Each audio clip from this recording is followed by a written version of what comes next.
Le 14 février 2025, Squeezie sort une vidéo. Et la publicité faite par Squeezie pour Oral-B dans cette vidéo va faire beaucoup parler. Cette sponsor n'a rien d'habituel pour YouTube. Aujourd'hui, je vais vous expliquer pourquoi le YouTuber le plus regardé en France a fait ce choix. Je vais vous raconter le secret derrière la sponsor de Squeezie. La plupart du temps, une collaboration commerciale classique sur YouTube, c'est une intégration. C'est-à-dire qu'on va avoir un segment de 60 à 90 secondes où le créateur va parler de la marque.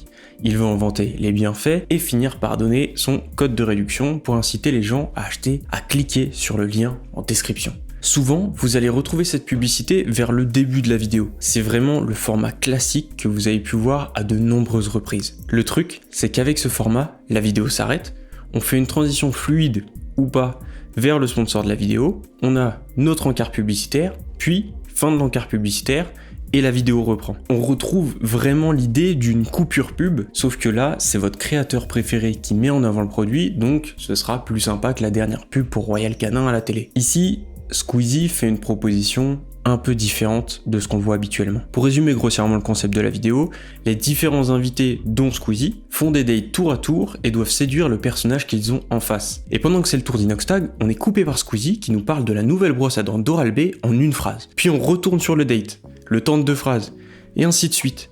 Pendant 1 minute, on fait des allers-retours entre Squeezie qui fait sa sponsor pour mettre en avant Oral-B et Inox qui continue son date. Ce format change de d'habitude. Plutôt que d'avoir 2 éléments séparés, les 2 sont entremêlés. Mais du coup, pourquoi est-ce que Squeezie s'embêterait à faire ça? Eh bien, pour répondre à cette question, laissez-moi vous emmener dans YouTube Studio, là où un créateur pourra étudier les statistiques de sa chaîne. On y retrouve une statistique intéressante qui est la rétention. C'est-à-dire, pour une vidéo, le pourcentage des gens qui restent tout au long de la vidéo.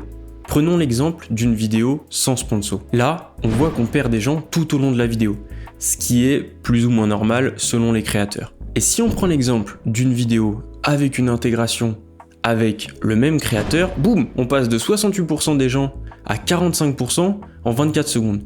On perd un tiers de l'audience restante. Puis, à la fin de l'intégration, on revient à 65%. Qu'est-ce qui s'est passé au juste? C'est très simple.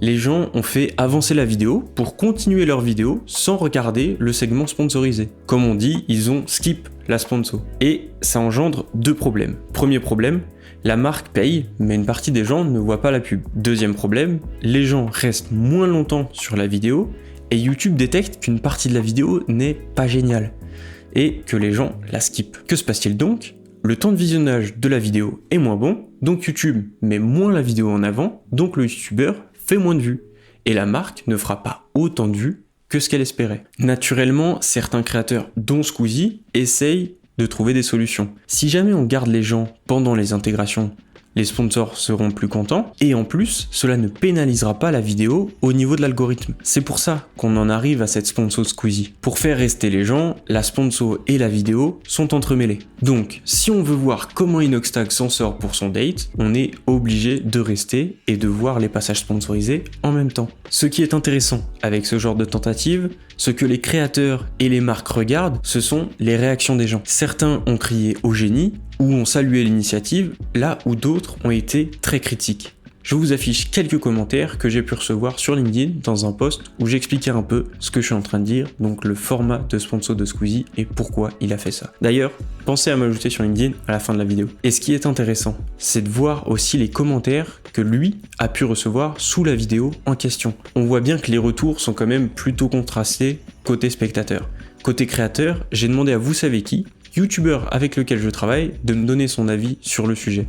Car on discute beaucoup ensemble de, justement, comment éviter cette chute dans la rétention. Alors, quand j'ai découvert la sponsor chez Squeezie, j'ai trouvé que c'était une idée géniale. Vraiment, il avait trouvé quelque chose pour garder le spectateur tout le long de la sponsor. Mais c'est quelque chose que je vois à double tranchant. D'un côté, il y a cet aspect équilibré où ceux qui suivent la sponsor ne ratent pas non plus le contenu, mais aussi je trouve que ça fait un petit peu prise d'otage si le produit ne leur plaît pas du tout. Sans compter ceux qui ont le réflexe de skipper tout de suite la sponsor et qui ne vont plus trop comprendre ce qu'il se passe. Et je trouvais que c'était dommage que la sponsor n'ait pas un lien plus profond avec le thème de la vidéo. C'était plutôt drôle, mais je pense qu'il y aurait eu vraiment moyen de faire quelque chose d'encore plus immersif. C'est d'ailleurs ce qu'on a essayé de faire ensuite dans l'une de mes sponsors où on a essayé de mélanger le contenu et le produit, mais d'une manière beaucoup plus logique. Malheureusement, c'est des contextes qui arrivent peut-être une fois sur 10. Là, c'était vraiment très bien ciblé. Je pense que ça reste une très bonne idée, mais c'est un modèle perfectible, et qui, à mon avis, ne fonctionne que dans certains cas très précis. Évidemment, pour tout ce qui est sponsor sur des divertissements, c'est beaucoup plus facile. Avec de l'humour et une situation, on peut faire quelque chose. Alors que pour des contenus de niche comme le mien, par exemple, là vraiment, les astres se sont alignés. Sinon, j'aurais jamais pu faire une chose pareille. Donc voilà, au final, un avis très mitigé. Je trouve que c'est une excellente idée, un modèle qui peut vraiment être très très fun, très très cool, mais qui est très difficile aussi à mettre en place sans repousser le public au bout d'un moment qui va se sentir sans doute à force au fil du temps de plus en plus piégé. Perso, je trouve que la manière de faire est un peu bourrine.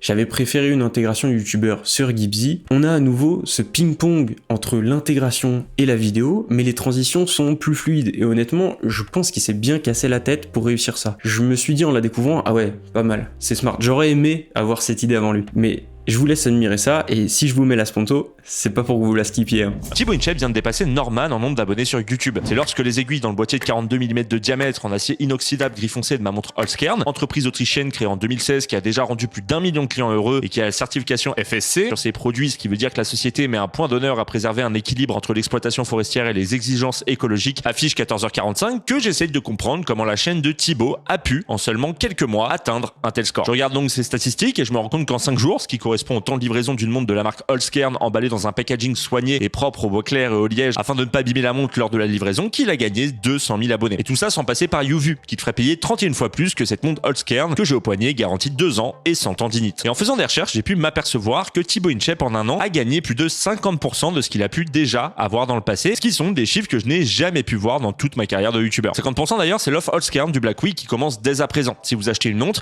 le deuxième produit est à moins 50%, ce qui vous permettra de faire plaisir à vos proches durant cette magnifique période de... Je vous montre cet exemple, mais c'est loin d'être le seul. On a de nombreux créateurs qui arrivent à mêler l'intégration à leur sujet. Ce qui fait que, pour notre créateur anonyme, on passe d'un graphique qui ressemble à ça, à un graphique qui ressemble à ça. Et là, vous voyez bien qu'on arrive à conserver beaucoup plus de monde. Et je sais que le créateur en question était bien plus satisfait et s'est bien plus amusé à créer cette deuxième sponsor.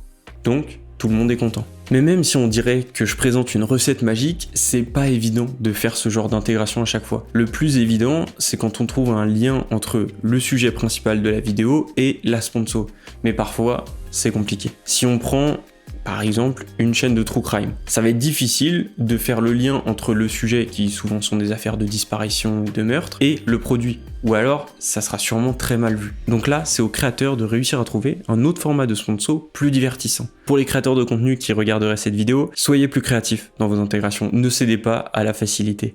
Pour les marques qui regarderaient, laissez les créateurs exprimer leur créativité. Attention cependant, tous les créateurs ne sont pas prêts à faire ce genre de publicité plus créative. Certains, au contraire, vont préférer faire le strict minimum, ou alors d'autres, par choix, préfèrent que la coupure pub soit une vraie coupure pub sérieuse. On a deux visions qui s'opposent dans ce genre de cas.